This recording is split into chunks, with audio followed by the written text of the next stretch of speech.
Desde el punto de vista de sus valores, yo pienso que el presidente Fox está en cero. ¿Cuánto tiempo le llevarán a aprobar? ¿Cuánto le lleva? ¿Tiempo le llevarán a aprobar la materia? Nosotros estamos tratando de ayudarle lo que más podemos. Claro que nuestro modo no es el político. Tiene que entender él y tienen que entender todos que no somos una fuerza política propiamente. Somos un grupo armado haciendo política y en ese sentido arrastramos carencias, errores de criterio, un horizonte muy pequeño, caminando en el filo del mesianismo y el realismo político, muy difícil para nosotros, y en ese sentido lo que nos estamos proponiendo es tratar de convencer a este gobierno, no solo a Fox, que puede sentarse con seguridad de que va a tener resultados si lo hace seriamente. Nosotros no estamos apostando al desgaste y a que truene su programa de gobierno, que va a tronar finalmente, pero no porque sea malo, simplemente porque no existe. Nosotros no estamos apostando a eso. Lo que estamos apostando es que lo que hemos sentido en toda esta marcha y lo que hemos visto en todos los medios de comunicación es que hay un consenso absoluto de que es el momento de saldar esta deuda histórica. Llevamos casi 200 años como nación independiente y en todo momento los indígenas han aparecido como la parte fundamental y en ningún momento se ha reconocido eso. Y finalmente no pueden apostar a desaparecernos porque han fracasado ya. No se va a desaparecer al indígena. Por cualquier campaña o con cualquier bomba o con cualquier arma que usen, de una u otra forma el movimiento indígena busca la forma de resistir y protegerse. Fracasaron los españoles, los franceses, los norteamericanos y todos los regímenes liberales, desde Juárez hasta el que está ahorita, y han fracasado, pues. Entonces, ¿por qué no reconocer que ahí están y darles la oportunidad? Eso es lo que queremos, una oportunidad. Si fracasamos, pues lo vamos a asumir, pero no vamos a estar peor de como estamos antes. En todo caso, ahorita podemos echarle la culpa a alguien, si nos dejan, no vamos a poder echarle la culpa a nadie, ¿no? Marcos, sigo con el presidente y con usted. El presidente y usted hablan de la paz. El presidente acude a la fuerza de la propaganda y usted a la mirada voz de los marginados. Percibo la violencia, Marcos. Informe aún, pero que ya respira. Usted le dijo a Carlos Monsiváis que si no hay acuerdos, algo va a estallar. Algo va a estallarlo entre comillas. Mencionó a los grupos subversivos y dijo que los habrá más grandes y radicales si no hay acuerdos. Estas palabras me llevan a la guerra sucia de los 70s, pero más extendida. En este tema, ¿por dónde va su inteligencia? Mira, lo que nosotros pensamos es que esa guerra está perdida, la guerra sucia está perdida. De una u otra forma, nuestra presencia y la persistencia en los procesos en América Latina quiere decir una cosa que nadie se atreve a reconocer. La guerra sucia la perdieron ellos, los de arriba, los que le hicieron. O sea, finalmente no pudieron acabar con los movimientos armados porque siguen resurgiendo, cargan con un costo político y moral y ético muy fuerte que hace difícil plantear esto. Si nosotros fracasamos en la vía del diálogo, y nosotros nos estamos refiriendo al EZLN y a Fox, la señal va a ser clarísima para los movimientos más radicales. Y no me refiero a radicales en cuanto a sus planteamientos que sean más revolucionarios o menos que otros, me refiero a su posición frente a un diálogo y la negociación. Para grupos que diálogo y negociación significa arriar banderas, significa venderse, significa traicionar. Cualquier contacto que sea con el enemigo que no sea para pedir su rendición, es una rendición propia. Si esa señal es mandada por el par, en este caso, el gobierno de Fox y el EZLN, le va a dar mucho auge a esta posibilidad. No estamos hablando de grupos radicales aislados, solos, que no tengan ningún consenso social. Como en 70. Estamos hablando de un grupo que frente a un movimiento social que tenía esa posibilidad, porque el zapatismo es un movimiento social, que frente a la posibilidad de la lucha armada optó por la vía del diálogo y la negociación y fracasó. Es la gran lección. ¿Para qué vamos a insistir sobre ese lado? Lo que hay que insistir es sobre el juego de fuerzas. Y en el juego de fuerzas, en el caso de los movimientos de rebelión, gana el que no muere, el que persiste, el que no muere, el que persiste, no el que gana. Y en el lado del gobierno solo puede ganar si aniquila al contrario. En el caso del rebelde no, basta con que resista, con que persista para estar minando y estar molestando y estar erosionando pues el poder.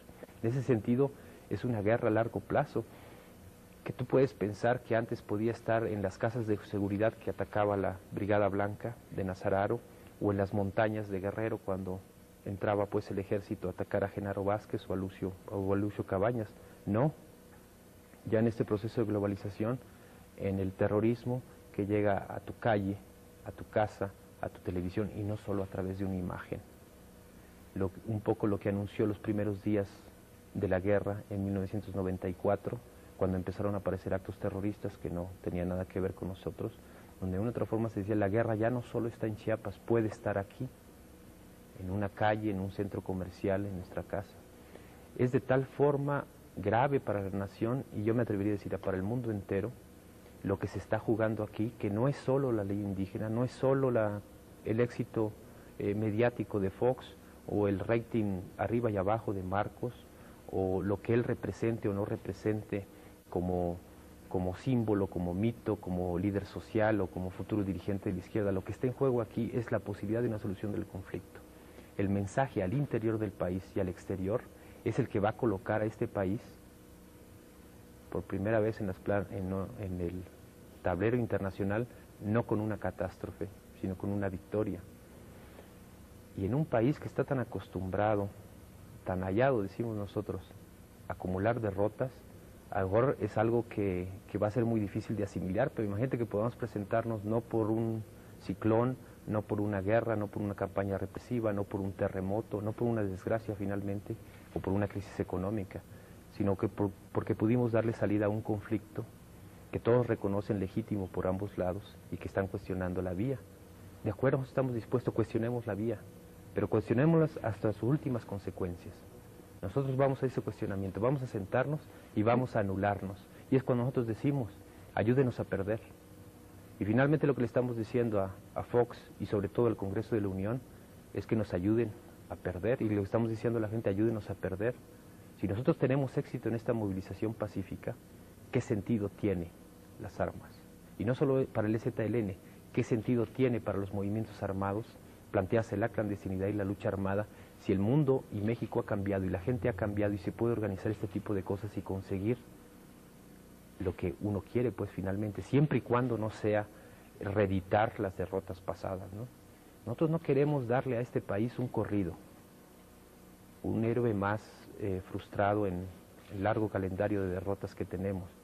Nosotros queremos desaparecer y queremos que la gente que te está viendo y escuchando ahorita o que te va a leer en tu revista sepa que puede ser partícipe en eso. No estamos pidiendo que voten por nosotros, ni que nos den un cheque, ni una parcela, ni nada. Estamos pidiendo que se solucione una cuestión histórica y que la gente X, la que sea, reconozca que tiene un lugar, que es parte de su historia, ya no va a ser espectadora. No le vamos a dar a la izquierda ni a la izquierda radical un personaje para que cante corridos y grita, tu muerte será vengada. No lo vamos a hacer, porque no tenemos esa vocación. La perdimos en algún momento en el contacto con las comunidades, perdimos la vocación de muerte en ese sentido. Que no quiere decir que temamos hacerlo, pues la estamos jugando. Pero no aspiramos a eso. No vamos a forzar el movimiento a que llegue una derrota. Pero está difícil hacérselo entender al otro, porque sus esquemas... El cero.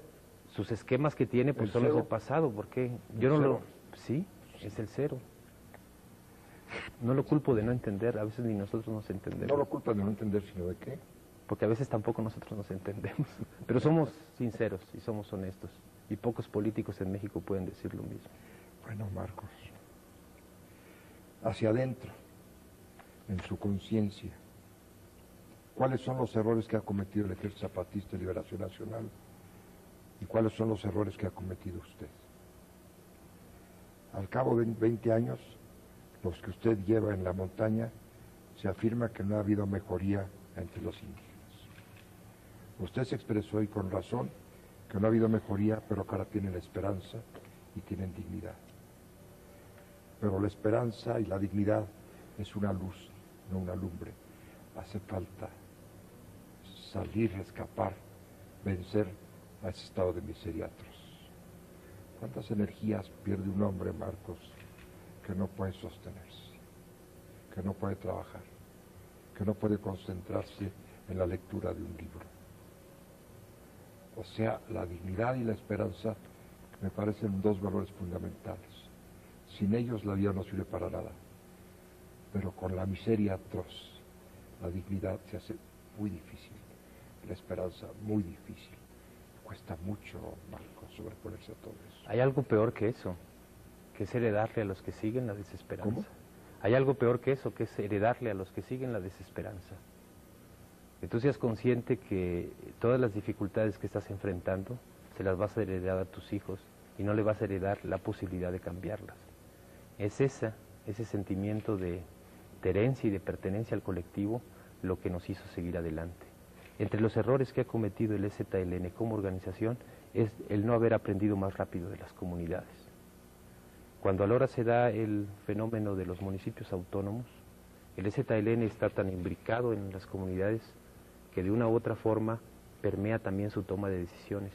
A la hora que las comunidades se empiezan a organizar como gobierno y a tomar decisiones, el EZLN todavía empieza a rozar con esto. Entonces nos damos cuenta de que las comunidades han aprendido más rápido que nosotros, no solo a vivir en resistencia frente a un poder que estaban desafiando, sino que van construyendo una alternativa. En esa alternativa tú estás pensando en los que estamos, ellos están pensando en los que vienen. Ellos están pensando en las generaciones que vienen, no heredarles esa desesperanza. Esto es lo que tenemos, no va a ser peor, definitivamente no va a ser peor para ellos. El error de Marcos fundamental es el no haber cuidado. Yo lo perdono porque soy yo, pues si no lo perdono yo, ¿quién lo perdona, no? El no haber previsto con tiempo esta personalización y este protagonismo que muchas veces, si no es que la mayoría de ellas, impide ver lo que está detrás. No nos angustia mucho como organización porque nosotros sabemos, sí vemos lo que tenemos detrás, sí vemos una organización que puede sobrevivir incluso sin guerra. Quiere decir, el EZLN no necesita ser un ejército, una organización político-militar y clandestina para sobrevivir como movimiento social y crecer. Que esto no sea percibido por mucha gente tiene que ver mucho con que Marcos haya ofuscado, obstruido la vista hacia atrás, ¿no? Que de una u otra forma Marcos es responsable también en eso, sí. Sí puede ser, pues, que su dosis de vanidad, de protagonismo, de payasés o como se llame eso, haya contribuido, ¿no? Pero creo sobre todo que lo que más ha contribuido son dos cosas, es la falta de un espacio lleno en la vida política nacional. Quiere decir, la mayoría de la gente, y me refiero a los jóvenes, no tienen una expectativa dentro del espectro político y es lógico que se agarren de lo que está a la mano, sin que esto sea lo mejor, simplemente no hay otra cosa. Y por otro lado, este realce de la importancia o el crecimiento más bien de la importancia de la vida nacional, sobre todo en lo que se refiere a la política de los medios de comunicación, ¿no? Finalmente, los medios de comunicación no solo deciden qué actor se convierte en político, sino también qué lugar ocupa ese actor político. ¿Y qué político se convierte en cómico? Por ejemplo, también. Y al revés, qué cómico se convierte en político y llega presidente. Eso córtalo. Marcos. Estoy hablando bien de Fox y ahorita le pegué. O estoy hablando mal. Si habla bien, imagínate cuando hable mal. Los indígenas. Ahí donde van comerciales, pues si no nadie va a ver eso. Va a ser el primero y el último programa.